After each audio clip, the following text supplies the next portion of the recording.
Hey everyone, thank you for tuning in.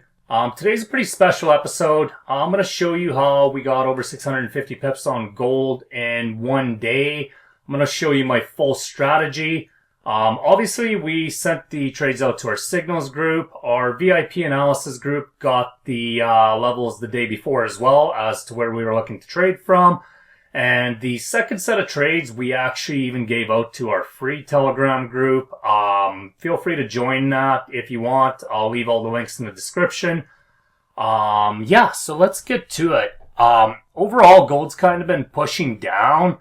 And the first thing I want you to notice is kind of what the daily's doing. So just to keep things really simple, we'll just start at the top and go to the bottom, and then you guys can kind of see my thought process.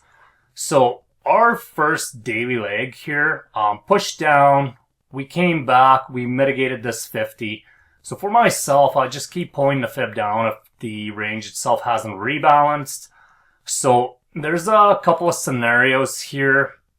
Ultimately, the easiest scenario is for the daily leg to come up to the 50 and react once again and push down. Now, ultimately, gold will likely resume bullishness. From a macro perspective, I am looking to actually fill levels in here. There's some orders in here that would be of interest to me. And even better if this level doesn't hold would be taking out this weekly low, which would kind of come and rebalance the last weekly leg. Now, this is like a very macro scale, so I don't want to go too far, but these are some of the possibilities we're looking at from the macro time frame. Right now, for me, the first target would be here. There's some unfilled orders in here which could hold, or like I said, even better, we take out these lows, fill some of this imbalance, and in a perfect world, price just continues. So there is some mixed sentiment from the fundamentals of everything that's going on. And I'm going to talk about how that all ties into here. So we'll just use this one. You guys can see it just came to the 50. So I go from the daily to the 1 hour. So I have these levels, the 50, the 618, the 786. All I'm doing is essentially trying to follow the higher time frame. So at these levels, the 50, the 618, the 786, I need some kind of liquidity level. Now, there's different things I can use for liquidity. There's daily highs and lows, weekly highs and lows, Asia highs and lows, any 4-hour or daily support and resistance zones. If we're going to use any kind of support and resistance zone, essentially, I don't want it to hold. So for me, if this is a resistance or whatever, I could care less if price holds. I want to see it liquidate this area. And I don't care if it's a body close through or not. I just want to see these guys get liquidated. If that's the liquidity I'm going to use. In this case, our liquidity is the lit, which is our liquidity induced trap, which lines up with the 50 perfectly. So we'll put that there. Lit's a continuation model, so we're continuing down on the daily time frame. I like to use daily lit, so anywhere we took out a daily low. So here we took out a daily low. For me, lit is the body that took it out. So you guys can see here we took out the, we can just make this, I'll just make it this color. Here we took out the daily low. This is my liquidity induced trap. This even lines up with these equals, so it's like an extra good zone. Essentially this meets everything I need. Now there's some mixed reports. What are fundamentals? This is, by the way, this is FOMC day. So no, the trade wasn't taken until after FOMC was released. And some things to consider is, this is CPI, or this is NFP. NFP pushed us down with a better than expected jobs report. CPI pushed us up with a lower than expected inflation. So now these two news essentially counteract each other and cancel each other out. So what we were really looking for is Powell to give us a direction of what price could do. Now, he kind of failed to do that. So if Powell gives no sentiment, the market's just going to go with essentially technicals. Because Powell didn't really deliver hawkishness or dovishness, so it's not bullish, it's not bearish. He basically said that's great, inflation came down. One reading's not enough. We're not ready to cut. We're also not raising. We're basically just holding still. And he basically repeated word for word the last two FOMCs. Essentially, the market's confused and there's no bias. So in this kind of case, you pretty much play technicals and your minor news, and we probably won't get any kind of fundamental direction until the next FOMC. So this lines up with our technical push down. One of the things I like to see when liquidity reacts is wherever it reacts, I like to see either vector candles or imbalance. Now you could see we got vector candles into it, which is your continuous imbalance candles. And then we react and we get imbalance out. So now, if this imbalance level gets filled and there's no body above this level, I would say this level is holding. Again, so Powell doesn't speak till about 11, so we can kind of go there. And we can even go to the 5 minute. So essentially, I waited for FOMC to do nothing. They didn't raise rates, which is expected. So this is our FOMC candle itself. Now, I don't know how you guys treat these candles, but for me, because of the amount of liquidity injected in one candle, I pull the candle itself as a range. And what I like to see essentially is if I want extra confirmation, I will want to see this range get violated. If I hear Powell speak and price is just kind of running one direction, then I won't wait. I'll anticipate the lower the high getting run. So what that looks like is if price comes down here but doesn't take the low out and then it starts heading up, I would just buy this and I would anticipate this high going. I don't choke my trades, I let them breathe. So in this exact scenario, price did the opposite of that. You can kind of see price goes up a little bit, I believe. So lows are holding. We're still trapped within this news range. Price is kind of in the middle of the range. Now, this is kind of where price shows this indecision. And once price starts to move one way or the other, and it kind of invalidates a level, I can pretty much scale in. For me here, this is borderline enough for me to take a trade. I don't need to be in a hurry though. I believe we ended up taking our first position as soon as we came below this second bearish candle. I didn't wait for it to close. There's no imbalance or nothing here. If I take this loss, I am totally fine with it. Again, we don't need to choke the trade. So this would be kind of our first position. As far as targets and what we can target, I would go to just the nearest liquidity level, which to me would be, there's a level here. There's a level here. And there is a level here. Now, gold usually pushes past the first liquidity level, so which is why we didn't pull this first Asia. Also, if we really break this down, again, there's no imbalance here. And if you think about it in a liquidity cycle sense, we pre-built liquidity, there's our channel, there's your inducement into liquidity, and all we want to see is a reaction with imbalance or vectors. We get that here. Price mitigates that. So at this point, we can assume these are being protected. The highs aren't being violated. We filled the imbalance. You could see the bearish push. Powell's news get released, and ultimately we can just short to this first zone. So that's our first entry here. The second one I kind of scaled in as soon as we went through this low, and again I just cover comfortably. So when you do something like this, you have to think of where price could come to. For me, I see we're kind of creating imbalance, so I kind of cheat these a bit. Sometimes I'll even go on the 1 minute and I'll see what the 1 minute price action looks like, if there's any reactive zones on the 1 minute.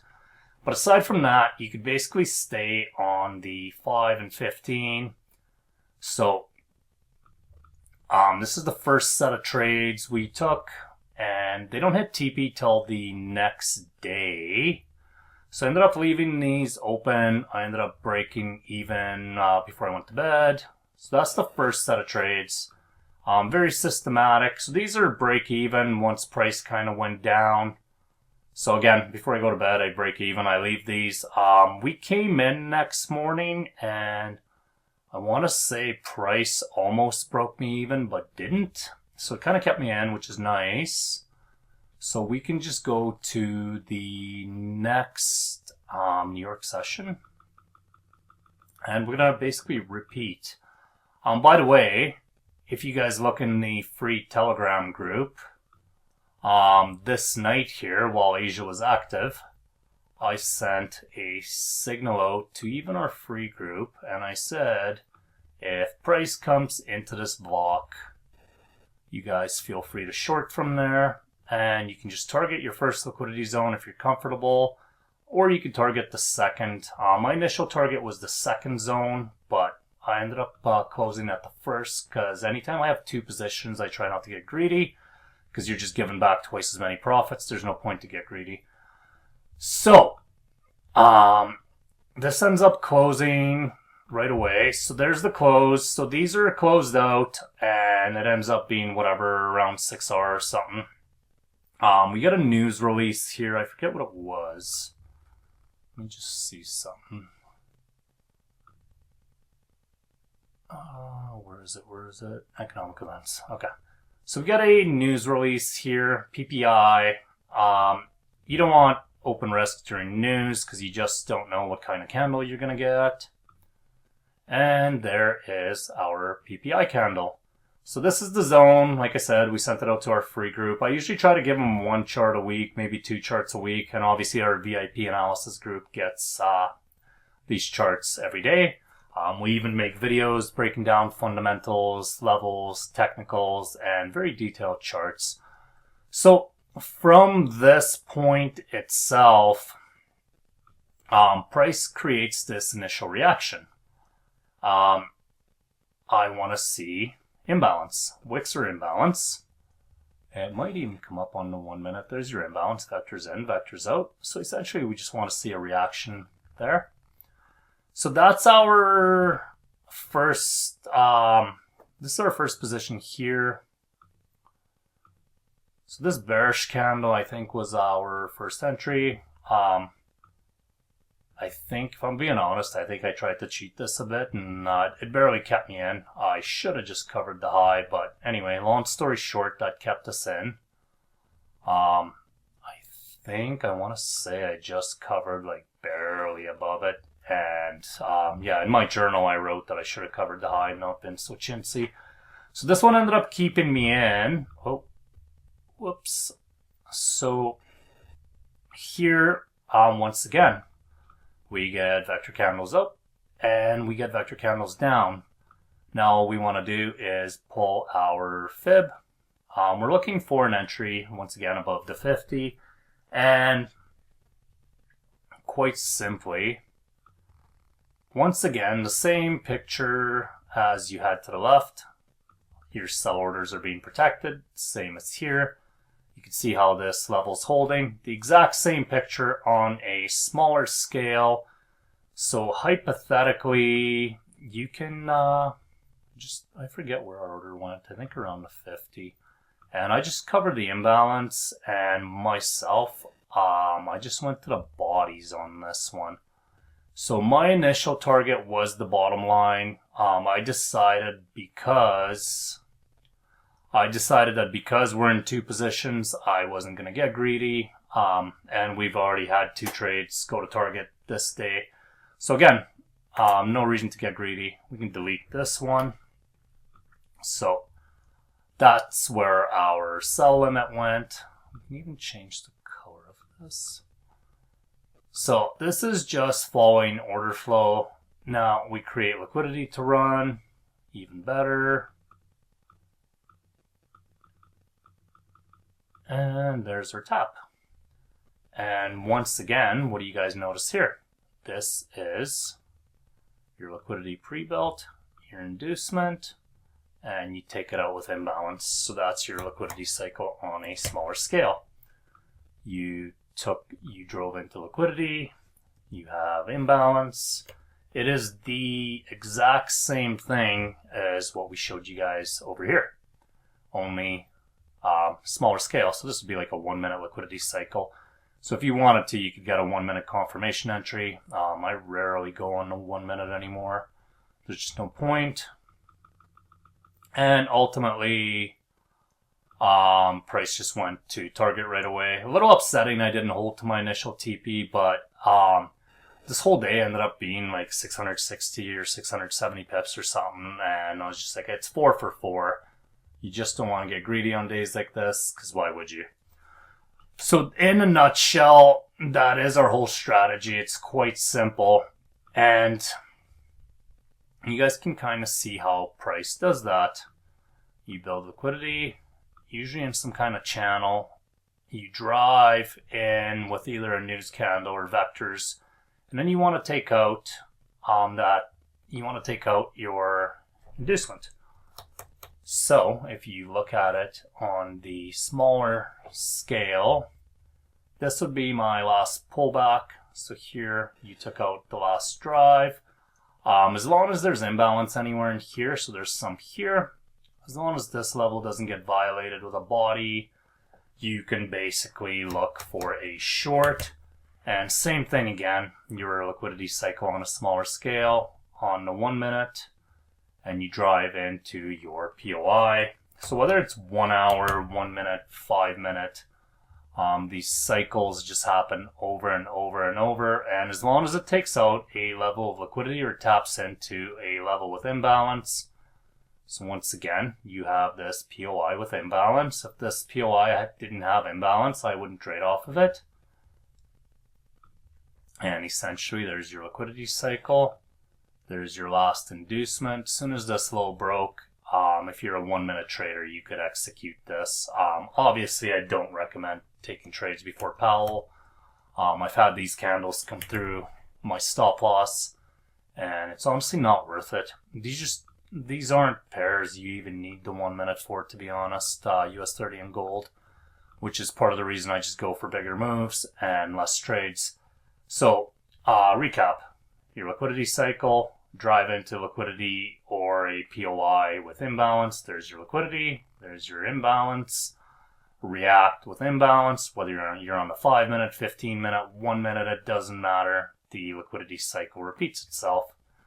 And as you guys seen, it just does it over and over.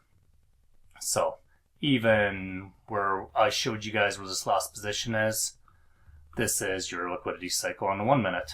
So you have your liquidity being built, drive into liquidity, there's your imbalance. So once this low got taken out, you could enter, cover this high. Good enough. If you don't want to use limits. But like I said, you can just use the limits on the 5 minute and they work fine. The hit rate's pretty good on these, so you don't really need to worry about shaving your stops down too much. Like, these are bigger stops and you still made money. Like, I think overall this ended up being like a 12-hour day. My stops and placement might be a little off here and there, but yeah, I think it ended up being just over 12-hour, which was our biggest day this week.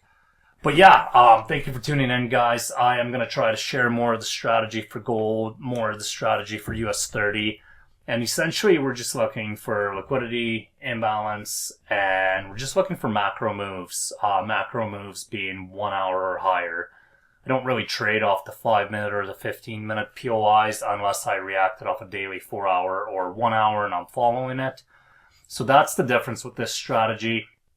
I don't trade it every day. If I don't see a clean setup, I just skip that pair that day. I have 2 pairs. Between the 2 of them, you should be able to find a couple setups on each pair a week that are high quality. But yeah, we're going to continue giving you guys pieces of our strategy, our liquidity concepts, and you can pretty much see how simple we've made it. It's pretty systematic. The worst part is it doesn't happen every day. So if you have a need to trade every day, it's not the strategy for you. I don't know if any strategy is. You shouldn't be trading every day. But over the coming weeks here, I will keep sharing these breakdowns. I will keep sharing my strategy. And I think some of you guys that have some experience in the market will be able to read this pretty clearly and you'll be able to capitalize on these moves. Yeah, thank you for tuning in. I hope you enjoyed this video. I will see you guys in the next one.